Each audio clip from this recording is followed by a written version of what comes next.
Paris, the first time involved in Italian party, the party of the Shadows Fans Collection in Italy. Okay? Oh, he was in early 1958 the leader of the Shadows group, and he was leader for the first year, many years, and then you go solo. How you realized the Shadows project at this day? We realised in the beginning, in the studio, when we first, well, Apache really, that was the one, with this echo was brand new echo, and we just knew it was a new sound. It was an amazing sound. So we stuck with that. You realize this sound, but if you remember, what are the problems to get rise at the suches?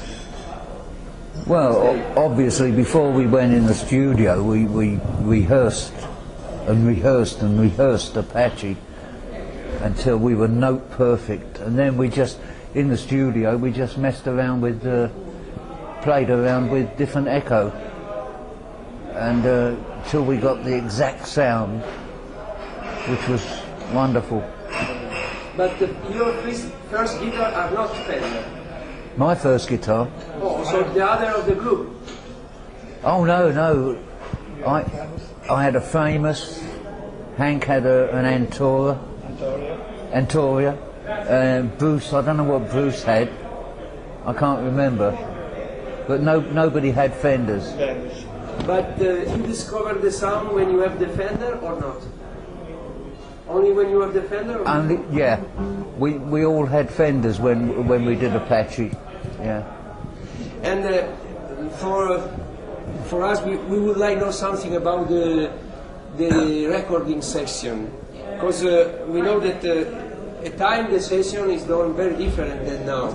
Because now it's more easy, there are more effects, more channels. But I would like you say the story, how you realize the first section, what are the problems, how you realize the sound, this magic sound of the first album of the Shadows. Well, in those days it was only 4-track. Now you can get 36 tracks. So if someone made a mistake, we had to start again. So it was quite difficult. But Apache wasn't going to be the A-side at first, it was going to be Quartermaster Stores. But we talked Norrie Paramore into releasing Apache, because that was the best number. But it was quite hard in those days. You had to go straight through without making a mistake, which is very hard. And how you tapes? You put the different side, the 4 microphones separately? Well, each instrument had a separate microphone, and the drums, of course. Who is of the Shadows? Rhythm guitar, solo guitar, bass, or drum that makes more mistake?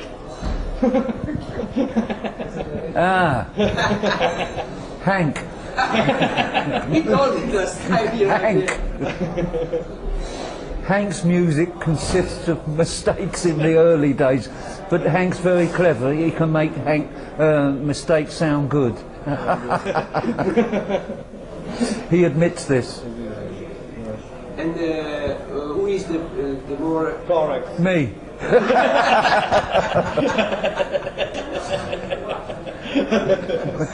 How is the relation between the Shadows, between you, Hank, Bruce, and Tony Min? What now? No. During those days. During that, all young friends, all you know, we were so young. Everybody's friends. So you but we had arguments. You rent an apartment for all of you?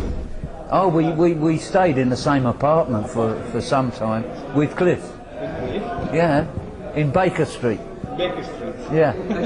You have separately private life or? No, because we didn't have much time for private things. We were always working or recording, you know. Tell us what you remember the first time you meet Bruce and Hank? You remember? Where is Yes, the first time I met Hank and Bruce, I couldn't understand them because they came from the north of England, and I couldn't understand their accent. The accent. I had to keep saying, "What did you say?" Everybody used to play in the Two Eyes Coffee Bar, and that's where I met them, down there. And then we all went on a tour together. I was playing with Mickey Most, and Hank and Bruce were with Cliff, and Cliff had offered me a job, and I said, "No thanks, I've already got one." But then I saw his record climbing up the charts, so I said, "Cliff, I will take that job." And that's the story how I became a drifter.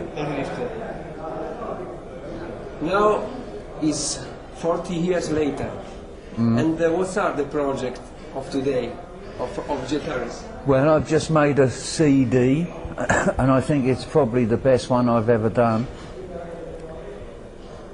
And I'm trying to sell it. You have some relation today with Bruce and Hank or not?